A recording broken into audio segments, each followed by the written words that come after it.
अभी जो है हम न्यू मार्क्सिस्ट फिलॉसफी के अंतर्गत हम अल्थ्यूजर साहब को पढ़ रहे थे।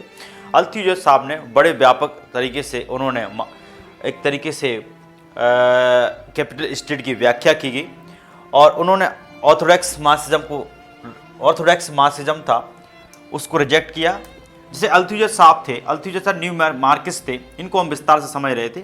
इन्होंने कैपिटल स्टेट के बारे में क्या बताया और उन्होंने ऑर्थोडॉक्स मार्क्सिज्म को रिजेक्ट किया। ऑर्थोडॉक्स मार्क्सिज्म जो कार्ल मार्क्स की मूल अवधारणा थी, जो उसने कम्युनिस्ट मैनिफेस्टो बताई, एंजल फेडरिक और कार्ल मार्क्स ने कि इकोनॉमी जो होती है वो राज्य को निर्धारित करती है, सब संरचनाओं को निर्धारित करती है इकोनॉमी। लेकिन उसने कहा कि एक तरफा है, मतलब इकोनॉमी, उसने एक बात को स्वीकार तो किया कि इकोनॉमी जो है राज्य को निर्धारित करती है, राज्य की संरचनाओं को निर्धारित करती है, संस्कृति को निर्धारित करती है, कल्चर को निर्धारित करती है, टेक्नोलॉजी को निर्धारित करती है, इस तरीके से रिलीजियस को निर्धारित करती है, पॉलिटिक्स को, लॉ को इस तरीके निर्धारित करती है। लेकिन उसने कहा एकमात्र उपाय नहीं है, इसलिए उसने कहा एकमात्र उपाय नहीं है, इसके अलावा अन्य कारक भी हैं जो कार्ल मार्क्स ने समझने में असफल हुए, इसलिए क्रांति नहीं हो पा रही है। उसने कहा कि सोशलिस्ट रिवॉल्यूशन, कम्युनिस्ट रिवॉल्यूशन क्यों नहीं हो पा रहा है, जबकि शोषण व्यापक स्तर पर है, समाज कई स्तर पर बटा हुआ है, गरीबी है, असमानता है, बेरोजगारी है, भुखमरी है, बहुसंख्यक लोग जो है उनका एक्सप्लॉयटेशन हो रहा है, लेकिन फिर भी रिवॉल्यूशन नहीं कर पा रहे हैं। तो उसने कहा कि राज्य जो है ग्रामसी की तरह ही सोचते थे कि कैपिटल स्टेट दो तरीके से काम करता है, दो तरफा काम करता है। एक तरीके से, एक तो वो लोगों में जो गरीब लोग हैं, जो कैपिटल सिस्टम जो मूल रूप से उनके शोषण के लिए जिम्मेदार है, तो कैपिटल स्टेट सपोर्ट करता है पूंजीपतियों के हितों की रक्षा के लिए। तो कैपिटल सिस्टम को उखाड़ने में असफल क्यों हो रहे हैं, उस असंतोष को दबाया क्यों जाता है। तो स्टेट दो प्रकार के एफर्ट अपनाता है, एक तो रिप्रेसिव पॉलिटिकल अपार्टस और दूसरा ideological apparatus. Repressive political apparatus यानी दमनकारी राजनीतिक उपकरणों के अंतर्गत पुलिस और सेना का जो है प्रयोग करता है, कोर्ट्स का प्रयोग करता है, न्यायालय का प्रयोग करता है, लॉ का प्रयोग करता है। इनके माध्यम से जो है गरीब लोगों, मजदूरों के आंदोलनों को दबाया जाता है, सरवारवर्ग के शासन को दबाया जाता है, उनके आंदोलनों को दबाया जाता है, इस तरीके से वो क्रांति ना करें और कैपिटल सिस्टम एग्जिस्ट करता रहे, बना रहे, वर्तमान राज्य बना रहे। दूसरे तरफ आइडियोलॉजी के अंतर्गत जो है मजदूरों को असंतोष को दबाने के लिए क्या करता है कि थोड़ा वेतन बढ़ा देगा, थोड़ी नैतिकता सिखा देगा, उनको नैतिकता के दर्शन दिखा देगा, धर्म के माध्यम से, रिलीजियस के माध्यम से, स्कूल के माध्यम से। इस तरीके से वो ऐसे नेटवर्क तैयार किया जाता है कि उसकी फ्री कॉन्शियसनेस जागृत ना हो और फ्री कॉन्शियस जागना, तो इसलिए वो क्रांति ना कर पाए, इसलिए वो कैपिटलिज्म के दायरे में रहता है। इस तरह की सोच उसके अंदर धारणा भरी जाती है। लेकिन हम जी अल्थ्यूजर का जितना मार्क्स पर दर्शन, मार्क्स की जो विचारधारा, अल्थ्यूजर का जो मार्क्सिज्म है उससे न्यू मार्क्सिज्म तो है, लेकिन इनकी जो फिलॉसफी है इंस्ट्रूमेंट, इसको जो है स्ट्रक्चरल मार्क्सिज्म के नाम से जानते हैं। क्या स्ट्रक्चर, जो जिसने अल्थ्यूजर का जो मार्क्सिज्म है उससे हम स्ट्रक्चरल मार्क्सिज्म के नाम से जानते हैं। अब हम थोड़ा विस्तार से इनमें निकोलसन पोलंजा और मिलीवेंड को समझने का प्रयास करते हैं। इन्होंने क्या बोला है, क्यों क्रांति नहीं हो पा रही है। एक तरफ हमने न्यू मार्क्सिस्ट फिलॉसफी ये कहना चाहती है, इसका जवाब देती है, वो ऑर्थोडॉक्स मार्क्सिज्म को इस आधार पर रिजेक्ट करती है कि ऑर्थोडॉक्स मार्क्सिज्म एक बाइनरी के माध्यम से ये कहना चाहता है कि क्रांति के माध्यम से, क्योंकि ये कैपिटलिज्म जो है, ये कैपिटलिज्म और कैपिटल स्टेट क्या करता है, पूंजीपतियों के हितों की रक्षा करता है। ये गरीब जनता के लिए या सर्वहारा वर्ग के लिए इसका निर्माण नहीं हुआ है, पूंजीपतियों के हितों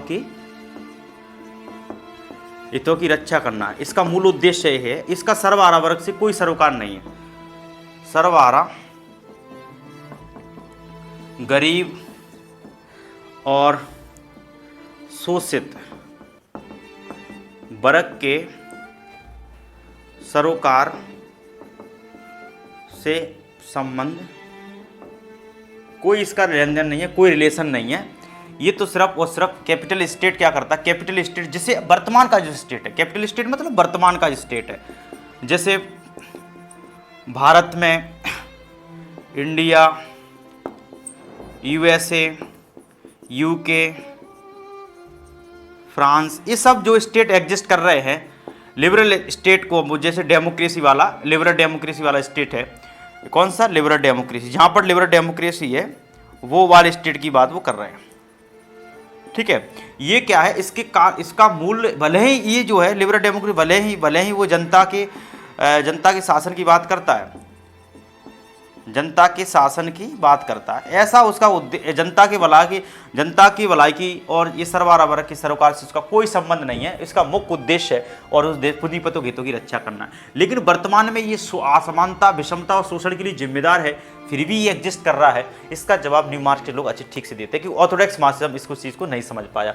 ऑर्थोडॉक्स मार्क्सिज्म ने कहा कि क्रांति के माध्यम से वर्ग संघर्ष के माध्यम से सर्वारा वर्ग एक सामूहिक चेतना का विकास करके इस पूंजीवादी सिस्टम को उखाड़ कर फेंकना है और एक तरीके से इसको उखाड़ कर फेंक के जो है एक सोशलिज्म स्थापित करना है।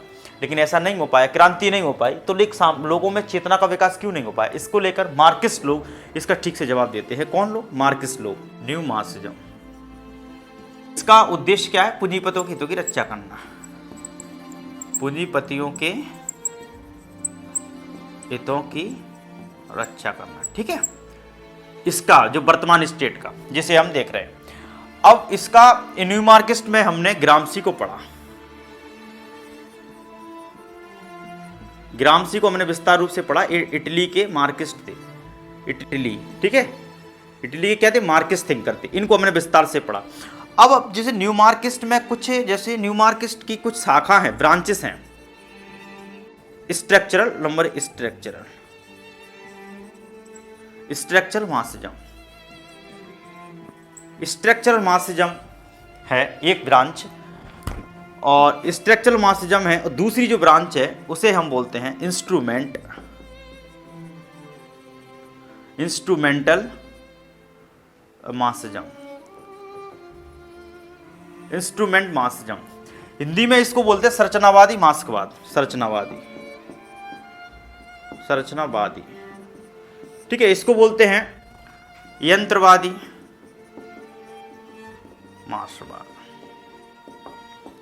ये दोनों ही, इन दोनों की विशेषता, न्यू मार्क्सिज्म क्या है? ऑर्थोडॉक्स मार्क्सिज्म की अवधारणा को कुछ स्तर पर रिजेक्ट करता है, लेकिन कुछ स्तर पर स्वीकार करता है। लेकिन दोनों के बीच में, इन दोनों के बीच में समानता ये है, इन दोनों के बीच में समानता क्या है? स्ट्रक्चरल मार्क्सिज्म और